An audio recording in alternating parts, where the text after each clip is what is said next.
Hello there YouTube, this is the Rogue Jam Player and I'm coming at you with a Memento deck profile. This is before Infinite Forbidden releases next month.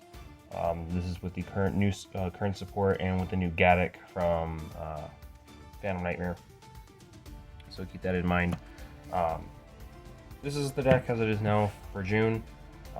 It's actually pretty cool. It basically takes old normal monsters and turns them into retrains them into effect monsters that actually quite work very well together in terms of how the deck works. So we're going to start with 2 copies of the Combined Creation. So this is your big boss monster. He's a 5,000 body that requires you to shuffle back 5 Memento monsters with different names on your field, hand or graveyard, or from your hand or graveyard into the deck or extra deck. And then while you control no other monsters besides him, he can attack everything. All monsters your opponent controls once each. And then when he's on the field, if your opponent activates a card or effect, you can special Memento from hand or graveyard.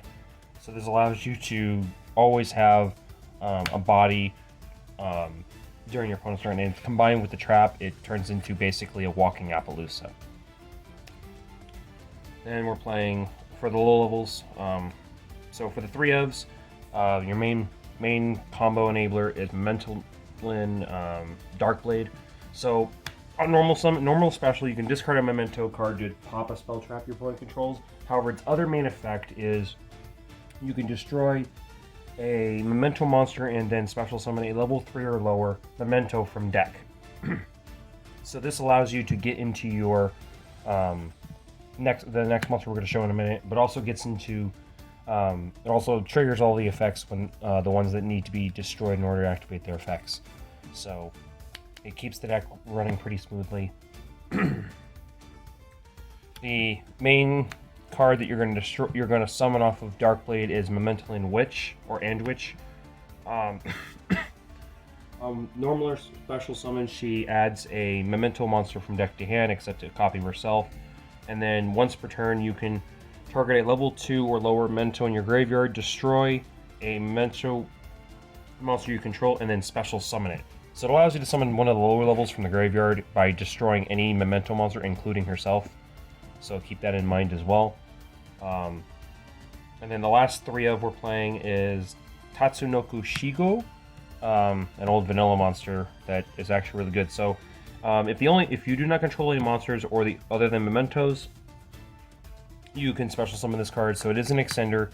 But when the main thing is that you can destroy a Memento monster you control and then send any number of Memento monsters whose total levels equal or less than the monster that you destroy. So if you destroy Tatsunoku Shigo, you can send 5 stars worth of monsters. So you can send up to 3 or 4. You can send up to 3 cards off of this effect.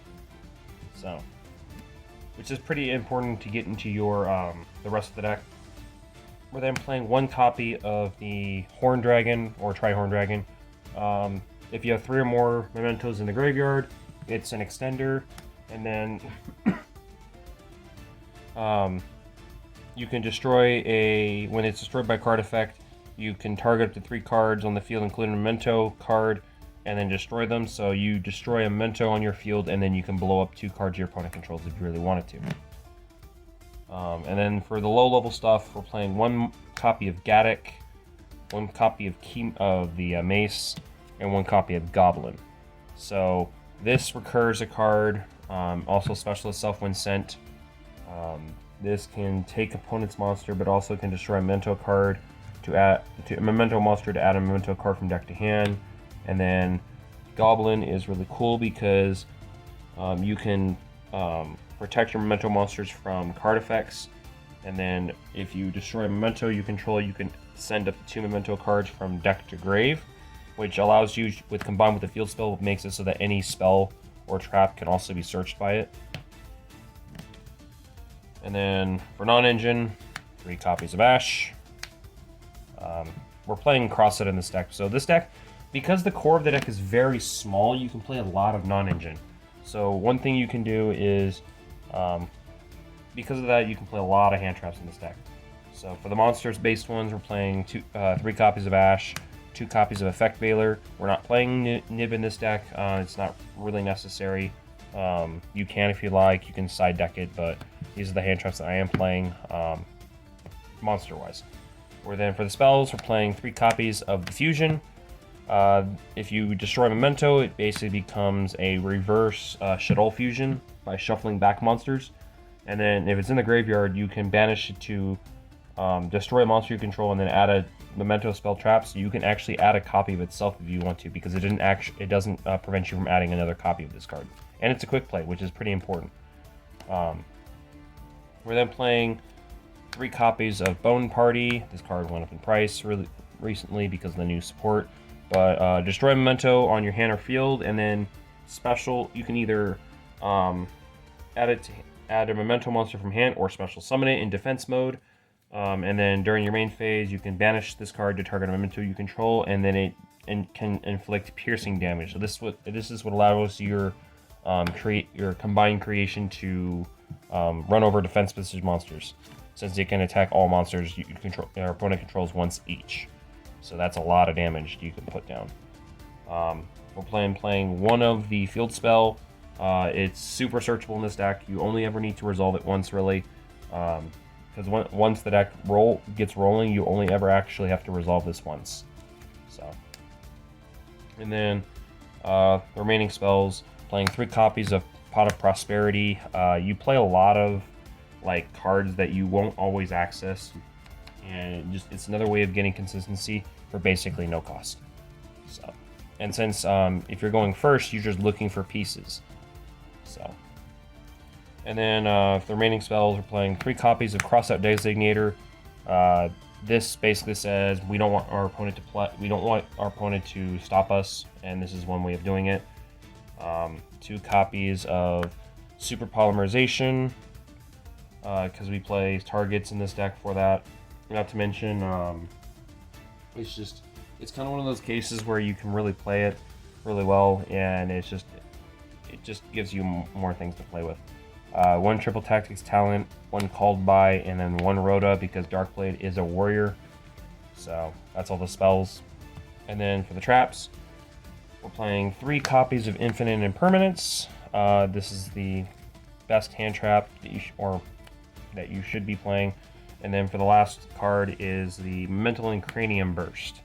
What makes this card really important is that when you control a Memento monster, your opponent must attack that monster with the highest attack first, and then when your opponent activates a monster effect, while you can target the combined creation, and while the combined creation loses attack and defense stack each, you negate the effect. So this basically turns it into for monsters on board as an Appaloosa. So this allows you to kind of negate stuff, which is pretty important, because next turn you can kind of do things and then bring it right back, and then you can just keep going. And this is also one of the cards you can Foolish off of Goblin that you can instantly set on the field very, very quickly. The extra deck. It's a little bit of work in progress. I kind of want to wait until the new stuff comes out, because we do play the new Fusion and the new main deck monster. But this is what we have for right now. So we're playing 2 copies of the Twin Dragon. It's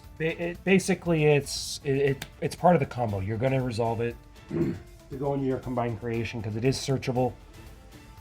It does search out 2 cards when you blow it up, and then it brings a monster back.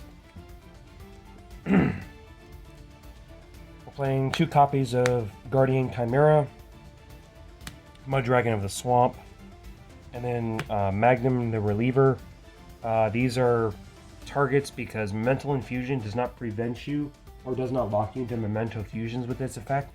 It just says you have to do other things. But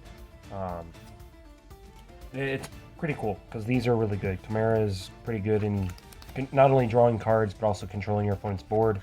Mud Dragon is really good because it's a generic, and then this one is because you play a lot of extra deck stuff. For links, 1 Anima, because we play a lot of level 1s. Cross Sheet, because we're playing fusions. Nightmare Phoenix, because for random rogue, back road things. IP Masquerena, Dark, for the generic level, the generic Link 2s. We're then playing one Celine because Witch is a spellcaster, so you can link ladder into Appaloosa or a copy of Access Code Talker. It's just another one of those negates, and then this can win you games. This is for OT King.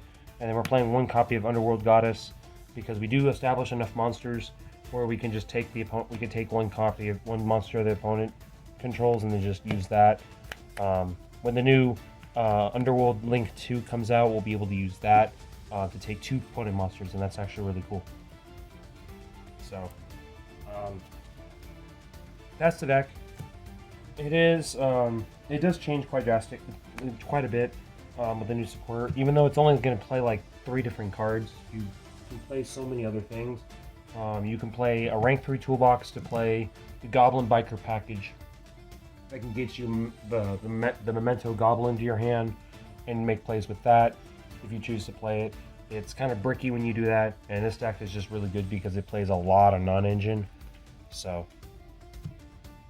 other than that, thank you for stopping by. Comment, rate, subscribe. Help me get to 100 subs, and I'll see you next time. Bye.